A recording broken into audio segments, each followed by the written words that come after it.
ছেলেটা বিছানায় ঘুমোচ্ছে।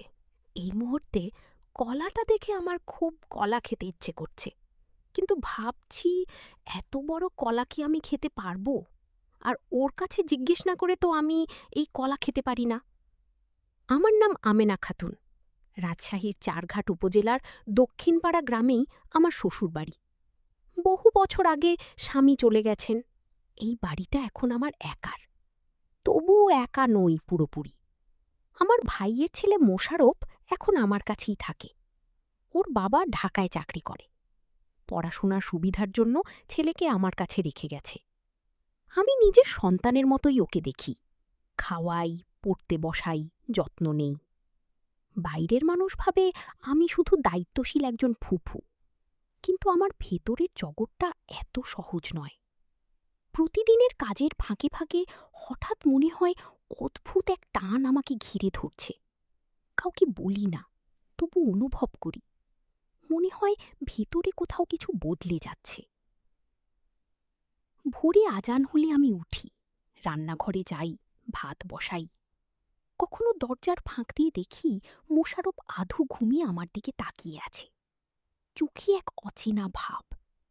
আমি ভান করি কিছুই বুঝিনি, কিন্তু বুকের ভেতর যেন হালকা কাঁপন জাগে। দুপুরে খেতে বসালে কখনো হাত ছুঁয়ে যায়। আমি স্বাভাবিক থাকার চেষ্টা করি, কিন্তু বুকের ভেতর ধুকপুকানি থামে না।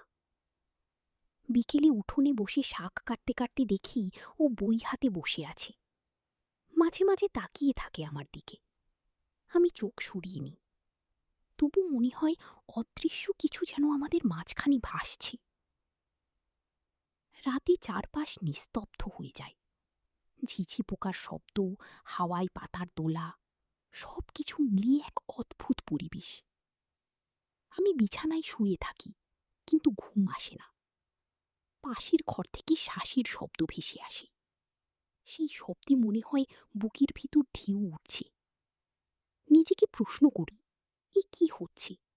কেন এমন অস্থিরতা? আমার তো বয়স হয়েছে, আমি তো ওর অভিভাবক। তাহলে কেন এমন অনুভূতি? হয়তো এটা ভুল, হয়তো কেবলই মন গড়া কিছু। তবু এই অনুভূতি থামাতে পারি না, কাউকে বলতেও পারি না। সমাজ দোষ দেবে, কথা উঠবে, কিন্তু ভেতরে ভেতরে জানি এটা শুধু কল্পনা নয়। কখনো কখনো মনে হয় ওর চোখেও যেন কিছু লুকিয়ে আছে। হয়তো আমি ভুল বুঝি, তবু সেই দৃষ্টি আমাকে অস্থির করে তোলে। চারপাশের মানুষ ভাবে আমরা কেবল ফুফু আর ভাতিজা, অথচ আমাদের ভেতরে যেন এক অদৃশ্য স্রোত বয়ে চলে, যার কোনো নাম নেই, কোনো স্বীকৃতি নেই। দিনের পর দিন আমি সেই স্রোতের সাথে ভেসে যাই। বাইরে হাসি, স্বাভাবিক থাকি, কিন্তু ভেতরে এক অদৃশ্য আগুন জ্বলে। মাঝে মাঝে আয়নায় নিজের মুখ দেখি, চোখে ক্লান্তি, ঠোঁটে না বলা কথা, বুকের ভেতর জমে থাকা দীর্ঘশ্বাস। ভাবি দূরে সরে যাই, কিন্তু পারি না, কারণ এই নিঃসঙ্গ জীবনে মোশারফই আমার একমাত্র সঙ্গী।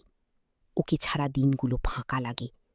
প্রতিটি সকাল, দুপুর, বিকেল, রাত সব যেন আমাকে একই অনুভূতির দিকে ঠেলে দেয়। জানালার পাশে দাঁড়িয়ে থাকি, বাতাসে চুল উড়ে যায়। মনে হয় কেউ তাকিয়ে আছে। ঘুরে দেখি সত্যিই ও দাঁড়িয়ে আছে। আমরা কেউ কিছু বলি না, তবু সেই নীরবতায় হাজার কথা লুকিয়ে থাকে। এই নীরবতাই আমার প্রতিদিনের সঙ্গী। এই নীরবতাই আমাকে ভেতর থেকে জ্বালায়। একদিন দুপুরে ওকে খেতে দিচ্ছিলাম। ভাত তুলতে গিয়ে হাত কেঁপে উঠল। ও অবাক হয়ে তাকালো। আমি বললাম, গরম লাগছে, অথচ জানতাম এটা গরম নয়, ভেতরের অস্থিরতা। রাতে শোবার আগে আল্লাহকে ডাকি, বলি আমি তো খারাপ কিছু চাই না, শুধু হৃদয়ের ভেতর অদ্ভুত এক টান কাজ করে।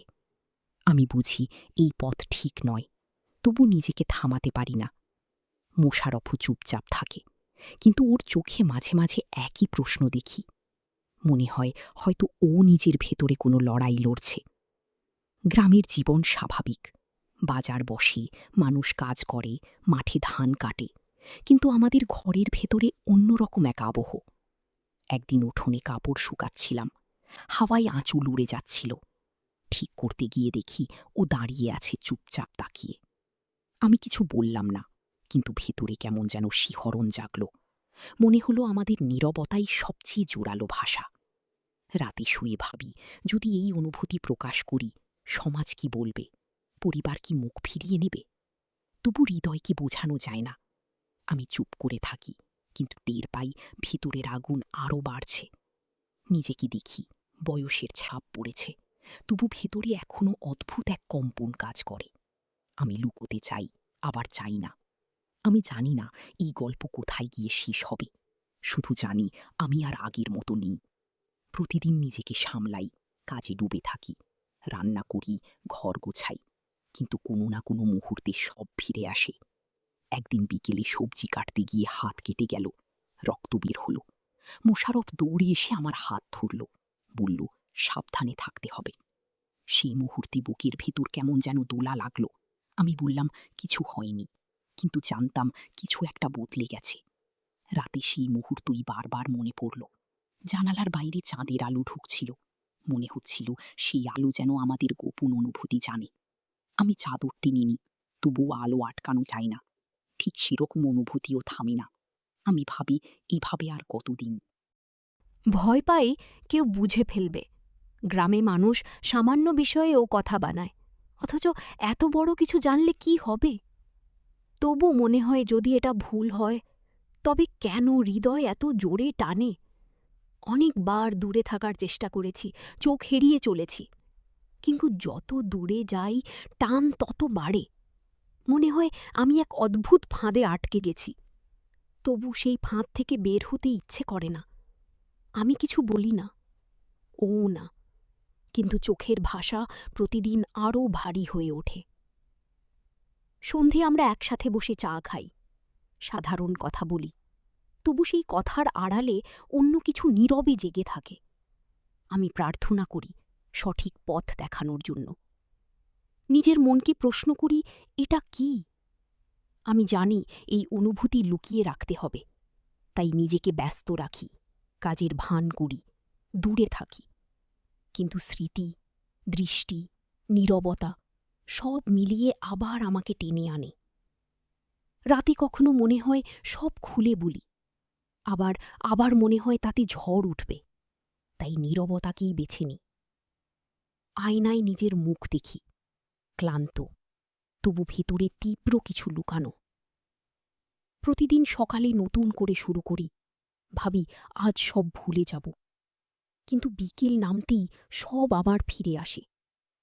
আমি নীরবে বাঁচি, নীরবে কাঁদি, নীরবে হাসি। আমি জানি এই টান সহজে যাবে না। আমি শুধু অপেক্ষা করি সময়ের। হয়তো একদিন সব ভেঙে পড়বে, কিংবা কখনোই প্রকাশ পাবে না। কিন্তু একটা সত্য অস্বীকার করতে পারি না, আমার প্রতিটি নিঃশ্বাস এখন আর আগের মতো নেই। চলুন গল্পের পরের অংশে এগিয়ে যাই। সেদিন রাতটা অন্যরকম ছিল। আকাশে পূর্ণিমার চাঁদ, চারপাশে অদ্ভুত নীরবতা। আমি জানালার পাশে দাঁড়িয়েছিলাম। দূরের তালগাছের ছায়া মাটিতে লম্বা হয়ে পড়েছে। বাতাসে একটা শীতল স্পর্শ, অথচ আমার ভেতরে যেন উল্টো, উষ্ণ, অস্থির। হঠাৎ মনে হলো এই নীরবতা আর সহ্য হচ্ছে না। আমি ধীরে ধীরে জানালা বন্ধ করে বিছানায় বসে পড়লাম।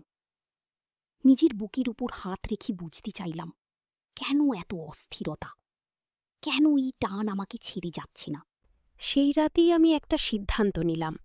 পরদিন ভোরে নামাজ শেষে দীর্ঘক্ষণ দোয়া করলাম। মনে মনে বললাম, আমাকে শক্তি দিন, যেন আমি নিজেকে ঠিক রাখতে পারি, যেন ভুল পথে না যাই। সকালের আলো উঠোনে পড়তেই আমি নিজেকে কাজে ডুবিয়ে দিলাম। রান্নাঘর গোছানো, পানি তোলা, সবকিছু যেন ইচ্ছে করেই দ্রুত করতে লাগলাম, যেন ব্যস্ত থাকলে মন অন্যদিকে যাবে। মোশারফ তখনও ঘুমাচ্ছিল। আমি চেষ্টা করলাম ওর দিকে না তাকাতে, কিন্তু তবুও একবার চোখ পড়ে গেল। শান্ত মুখে ঘুমিয়ে আছে, একদম নির্ভার। আমার বুকের ভেতর হালকা কষ্টের মতো কিছু জমল। আমি নিজেকে ধমক দিলাম, এইভাবেই চলতে থাকলে সবকিছু ভেঙে যাবে। সেদিন দুপুরে খাওয়ানোর সময় আমি একটু দূরত্ব রাখলাম, কথাবার্তা কম বললাম। ও হয়তো খেয়াল করল, একবার তাকিয়ে জিজ্ঞেস করল, আপা শরীর খারাপ? আমি হেসে বললাম, না, একটু ক্লান্ত লাগছে। ও আর কিছু বলল না, কিন্তু ওর চোখে এক ধরনের প্রশ্ন রয়ে গেল। বিকেলে আমি পাশের বাড়ির খালার কাছে গেলাম। ইচ্ছে করেই সময় কাটালাম সেখানে। অন্যদের সাথে কথা বললাম, হাসলাম। কিছুটা স্বস্তি লাগছিল। কিন্তু বাড়িতে ফিরে আবার সেই পরিচিত অনুভূতি।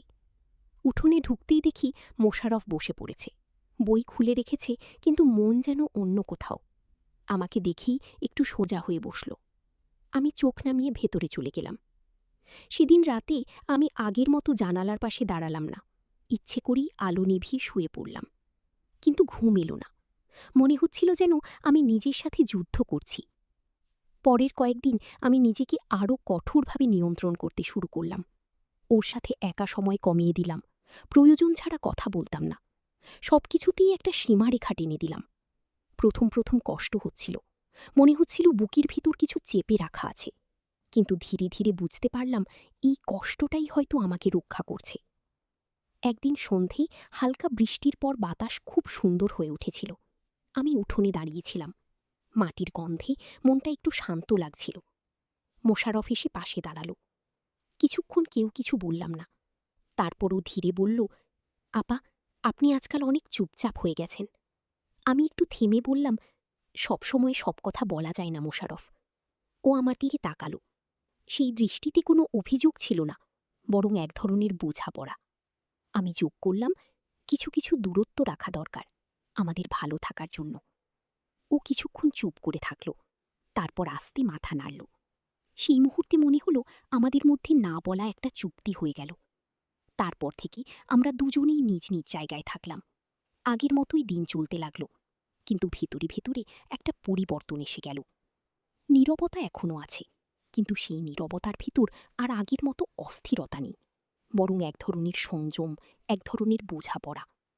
আমি এখনও ভোরে উঠি, রান্না করি, ওকে পড়তে বসাই। বাইরে থেকে সব আগের মতোই, কিন্তু ভিতরে আমি শিখে ফেলেছি সব অনুভূতিকে পথ দেওয়া যায় না। কিছু অনুভূতিকে থামিয়ে রাখতে হয় নিজের এবং অন্যের ভালোর জন্য। মাঝে মাঝে এখনও জানালার পাশে দাঁড়াই, চাঁদের আলো দেখি।